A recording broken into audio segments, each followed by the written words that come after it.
Were corsets the ultimate fashion icon of the 19th century or a torturous device?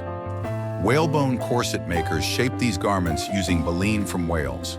In the 18th and 19th centuries, across Europe and America, these artisans redefined the female silhouette. Welcome to Forgotten Trades. Let's explore this lost art through Margaret's story. Whalebone corset makers crafted women's corsets using baleen or whalebone, sourced from whales. This material gave the rigid structure needed to shape the torso. Often women themselves, these artisans worked in small workshops, cutting, shaping, and sewing the baleen into fabric corsets. The trade rose in the 18th century with the fashion industry's boom, but by the late 19th century, whale populations dwindled. Steel boning became a cheaper alternative, and as fashion evolved, the trade faded away. Now let's step into Margaret's world in the 1850s. In the 1850s, 30-year-old Margaret was a whalebone corset maker in a small Paris workshop.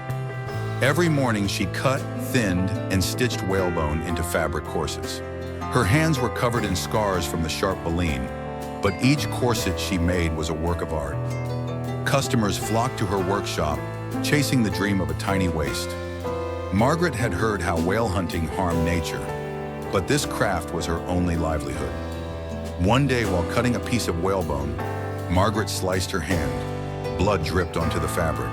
The pain forced her to stop working, but orders kept piling up. A doctor warned her that her hand might never be the same. Desperate, Margaret searched for an alternative to whalebone, but steel boning wasn't yet widely available. She sat in her workshop feeling hopeless. That night, Margaret looked at her mother's old corset, a family heirloom made by her grandmother, also a corset maker.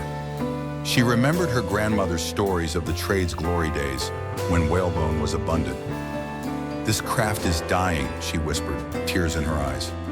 The next day, despite the pain, she returned to her work table. Corset making was her only skill. Over time, fashion changed, and whalebone corset makers faded into history. Whalebone corset makers shaped fashion history, but their story is rarely told. What did you think of their craft? Share your thoughts below. Forgotten Trades brings history to life with AI. Like, subscribe, and join us for more forgotten stories. Let's keep the past alive together.